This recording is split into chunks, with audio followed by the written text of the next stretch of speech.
What's up, guys? How's your water flowing? It's C Camp, and finally, I'm getting back to 2K Association with the Wizards, and we're taking on Denver here. Two players on their starting lineup hurt, so that could be a pretty good thing, but I don't know. So, we made some minor changes in our roster-wise, but not too many I'm going to get into some of them, but not too many, actually. It'll probably be it for the roster changes besides of that. I let go Jordan Crawford, who was a decent player at the shooting guard, but I found a new six-man along with Taj Gibson, Kalena Azubuike. So Kalena, hopefully he'll be playing well on our team. Also, we just recently got Hassan Whiteside. Yi Jianlian will not be on our team anymore because we got Hassan, Marquise Daniels, who I have officially, I believe, dropped, and a first-round pick. So we have one first-round pick from the Pacers. So that's pretty much the roster changes. I could get into more depth in our roster changes, but it's not needed right now. And to begin the game, Raymond Felton going up for the jam, and that's going to get a Sprite Slam Cam award right here.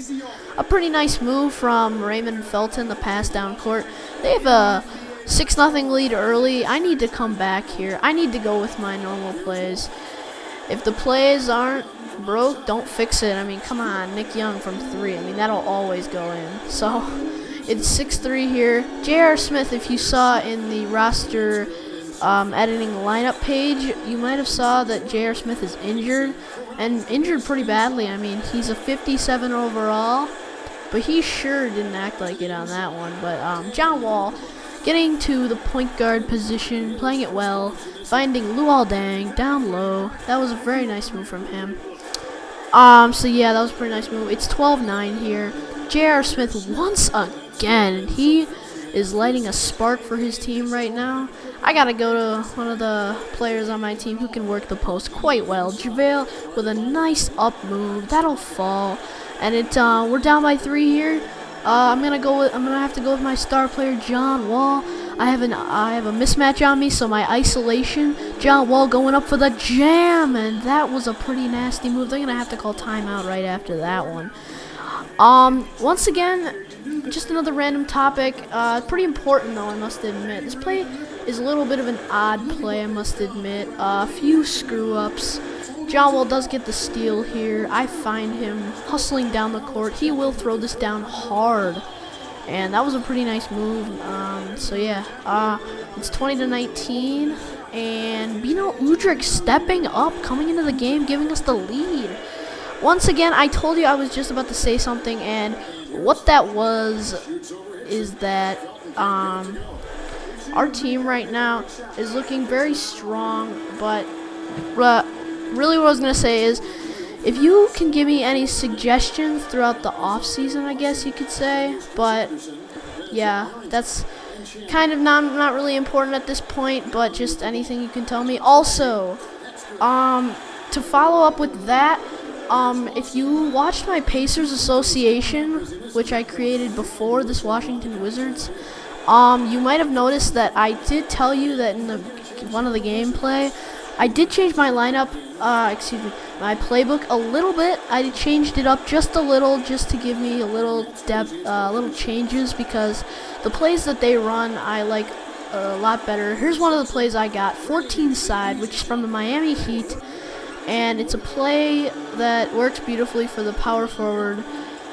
when you want a deep shooter like Al Harrington does right there. But I do make a few changes, mostly from the Sacramento Kings, because I do like their playbook. So just a little bit of a random topic there. Just going to tell you that my playbook is a little skewed from when you remembered it, but maybe from the last video, but it's still very nice. As Kenyon Martin tries to go up for the dunk there, can't get it to go, but they're going to find J.R. Smith, and he's played great so far. And Kalena Azubuike coming in the game, playing some big minutes this game. But Dante Green, he had a great game today. He goes up for the dunk, and that was pretty nice. But right here, Nene driving in on Dante. He's too strong for Dante, and one. and they do have this lead, but we're going to have to rebuild it here. We're going to go into halftime here, but Kalena's going to try to get a final shot. No, sir. We're going to go into the second quarter, halftime with a 3-point deficit, 44-41. So here's one of those plays that's from Sacramento. It is 13 double. You saw it right there, but I guess I have to find my own ways if it's covered like that. So Luol Deng does hit that fadeaway. But right now, Nene just blowing by McGee and able to get the 5-footer to go. So once again, we're down by 3. A few missed opportunities there, bad passes. He will find Wilson Chandler on the run, able to get it to go.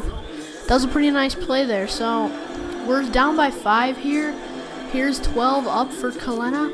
Here's another one of those plays where, once again, I don't get a good release, but it's going to fall anyway. I mean, Kalena Azubuike almost, in my opinion, shoots better when you shoot late. It's a little odd, but Luol Deng, excuse me, Denver. I need to dunk on you now.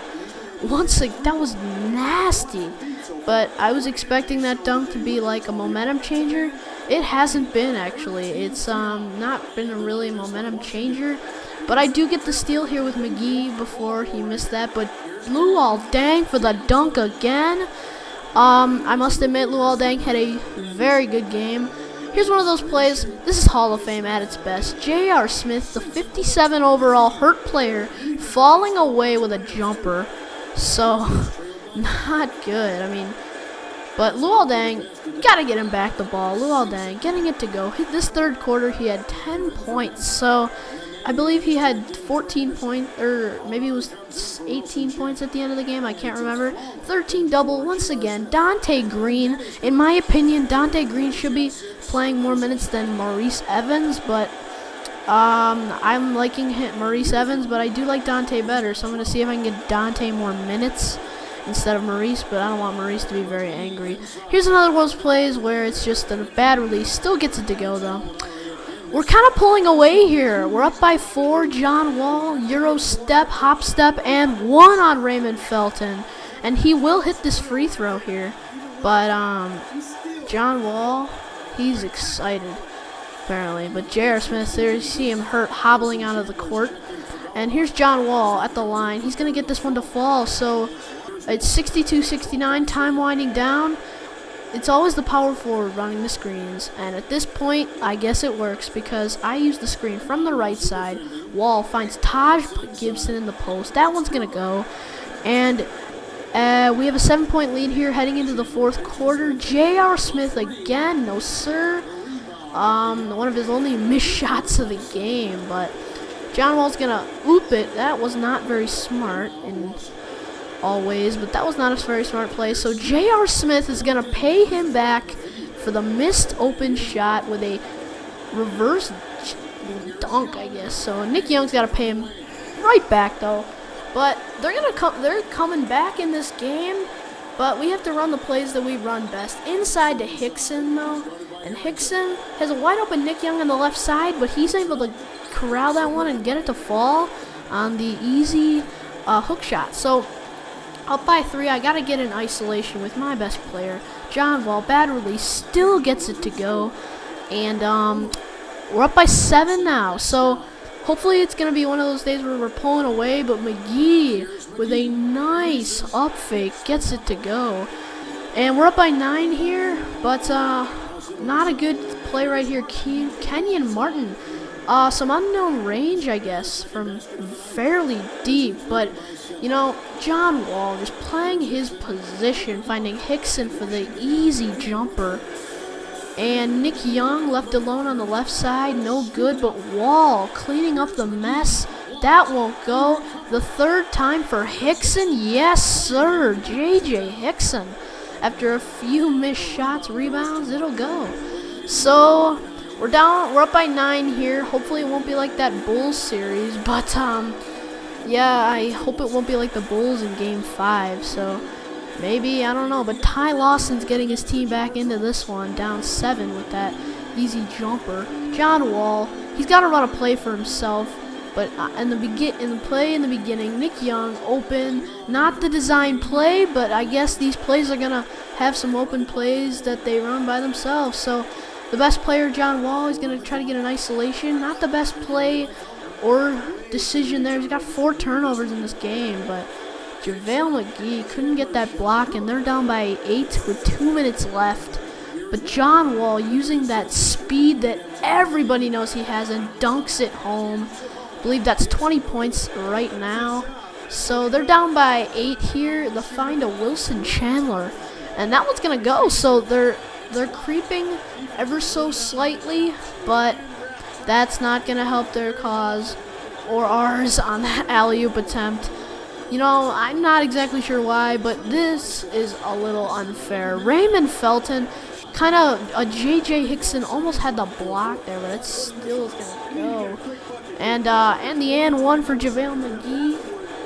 And that was a nice play for Raymond Felton. And John Wall just gonna slow things down a bit.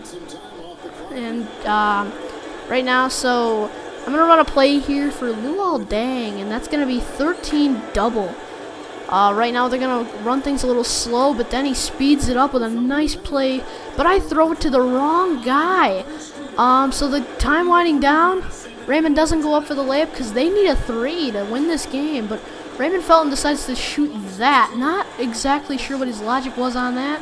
So we do get the victory. We are now 2-6, and I'm excited with that. So here's some stats. There's J.R. Smith. As I said, he had a great game.